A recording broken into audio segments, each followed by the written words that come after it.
Salut les gueux et les gueuses. Dans ce petit tutoriel, je vais vous montrer comment on utilise Final Cut Pro sur Mac OS.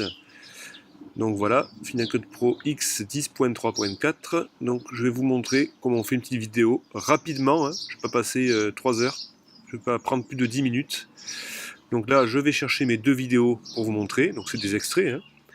Donc il faut que les vidéos soient encodées en MOV ou MP4. Le MKV ne marche pas avec Final Cut Pro.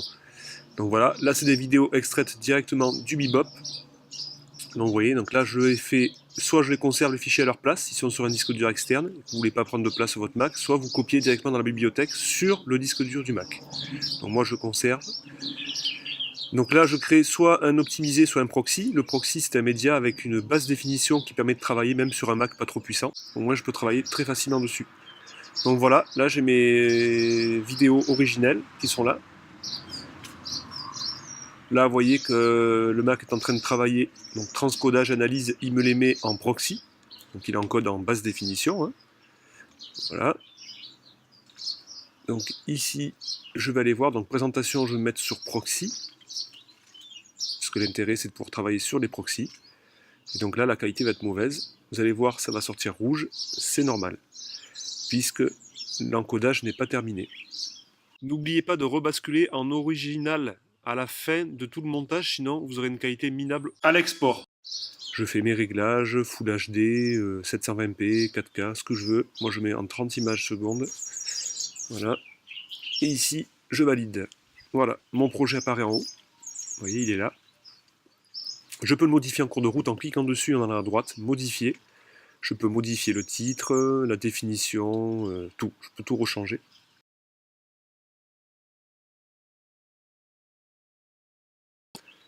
Voilà. Donc là, on va laisser en 1080p. Hop, regardez, si je mets tuto 1 par exemple, OK, voilà, vous voyez, il apparaît ici, tuto 1, il a changé. Donc voilà, mes deux fichiers ont été finis, vous voyez, je suis sur les proxys, ils sont terminés. Donc là, vous voyez, directement, je peux sélectionner dans le projet, je peux sélectionner le plan qui me convient. Et bien sûr, après, je pourrais faire les découpages qui me plaît en bas. Voilà, donc là, par exemple, ici, je peux rajouter un petit effet, on va faire un petit effet de ralenti, tiens, pourquoi pas, pour vous montrer tout ce qu'on peut faire avec Final Cut Pro. Bon, là, ce que je vous montre, c'est vraiment 1/100 de ce qu'on peut faire avec, hein. Il y a encore, hein. Parce qu'en 10 minutes, Final Cut Pro, c'est impossible de vous montrer ça en 10 minutes. Je vous montre vraiment la base de la base, hein. Donc ici, vous voyez, je mets flux d'optique. Je ne sais pas si vous avez vu, j'ai mis flux d'optique. C'est une fois qu'elle a analysé le flux d'optique, vous savez que vous passez de 30 images quand ralenti de moitié, on n'est plus qu'en 15 images.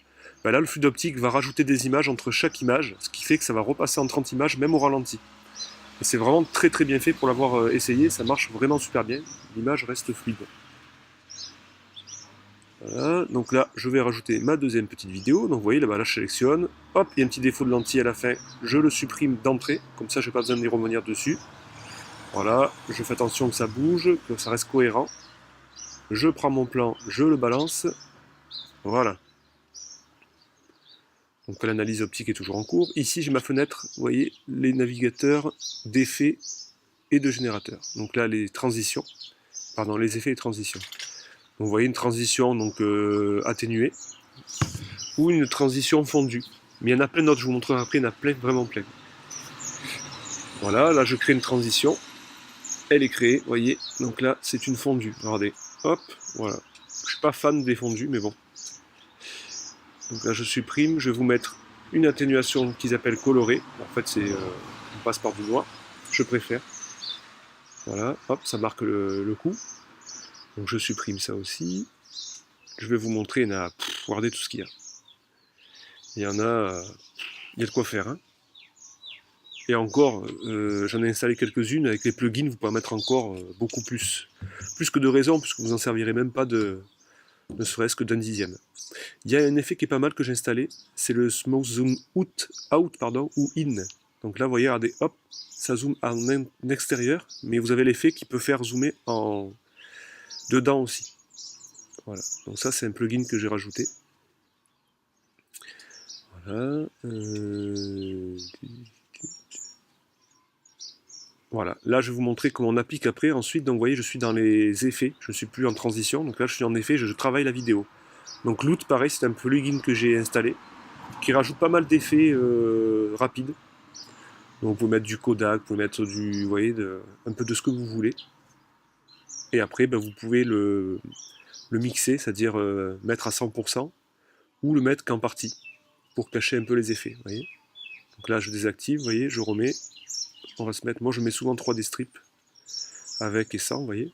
Si ça vous plaît pas, vous pouvez baisser. Vous voyez, là je suis à 0, je peux mettre à 100, on va se mettre à 60 par exemple. Voilà. Allez, 34, c'est mieux. Ici, je vais rajouter un autre plugin, donc c'est le White Balance. Là-dessus, je vais jouer sur le contraste très facilement. Ça permet d'améliorer l'image selon ce que vous faites comme sujet. Vous pouvez ou contraster ou augmenter la saturation, vous pouvez tout faire.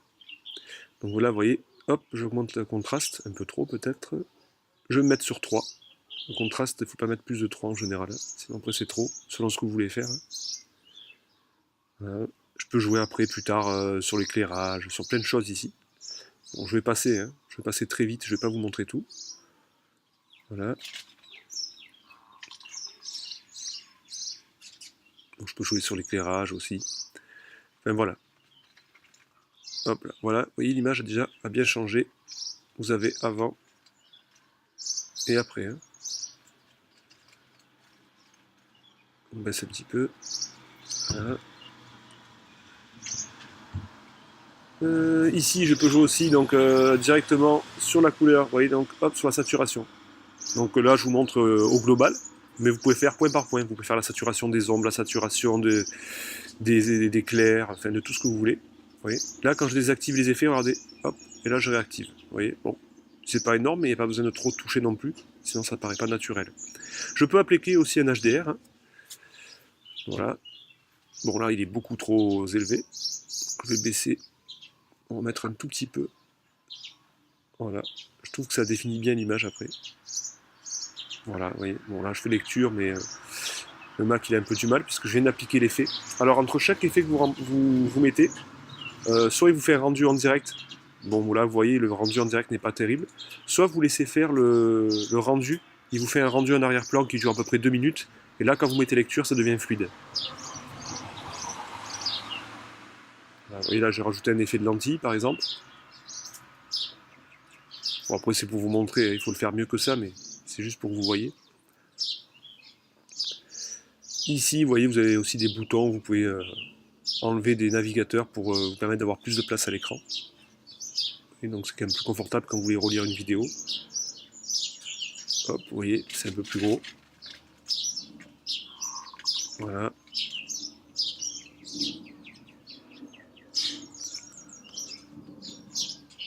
Alors, on va remettre. Donc ici, vous voyez, il est en train de me faire le rendu. C'est ce que je vous disais, rendu en arrière-plan. Une fois qu'il sera terminé, ça sera très fluide quand je lirai.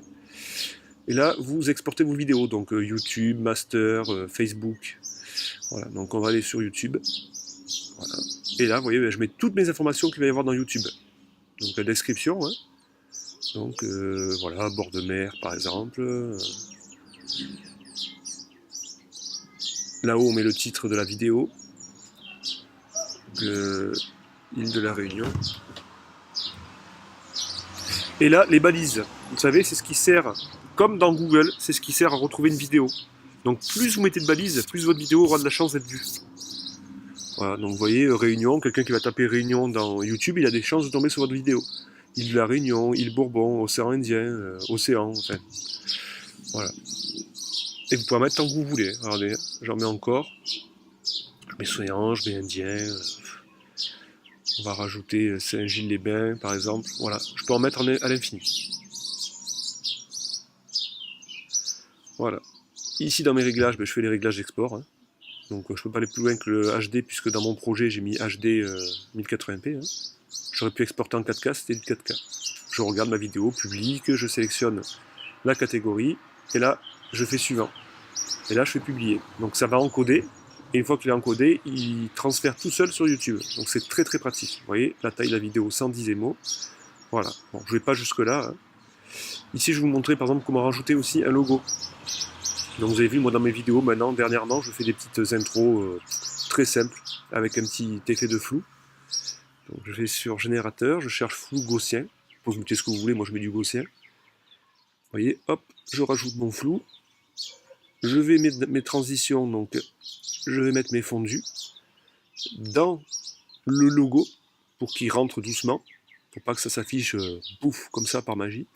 Et dans ma vidéo, vous voyez, quand je mets lecture, regardez, hop, mon logo apparaît doucement, il ressort doucement, voilà, en même temps que la vidéo. Voilà. Donc ici, moi j'aime bien rajouter mon logo sur la vidéo entièrement. Donc je le mets là, je l'agrandis jusqu'à la fin. Hop, je le transforme avec le petit carré là. Donc, je mets la taille, une taille plus petite. Voilà, là je suis allé trop loin. Attention quand la barre jaune apparaît, il se met à l'envers le logo. Hein. Là je le descends dans le coin pour pas gêner la vue. Et voilà, j'ai mon logo. Donc là, quand je vais lire ma vidéo, vous voyez, je me remets bien. Hop. Donc je vous montre maintenant les titres. Donc les titres, vous voyez, donc je suis là en haut. Je suis plus en bas à droite, je suis en haut maintenant. Donc dans l'onglet titres en haut qui s'éclaire en violet, ben là j'ai tous mes titres, entrées, sorties, mes génériques de fin, de début, tout ce que vous pouvez mettre en début et en fin. Donc voilà, plein d'intro. Là vous voyez, je suis que dans un onglet, il y en a, vous avez vu le nombre d'onglets qu'il y a à gauche, il y en a plein. Vous avez vraiment de quoi faire. Vous avez l'entrée, la sortie à la Star Wars, vous avez le titre brillant avec des étoiles, enfin, vous avez une infinité de possibilités, sachant que dans Motion, vous pouvez créer vous-même vos titres. Bon, il faut déjà maîtriser, moi personnellement je ne maîtrise pas, c'est quand même compliqué.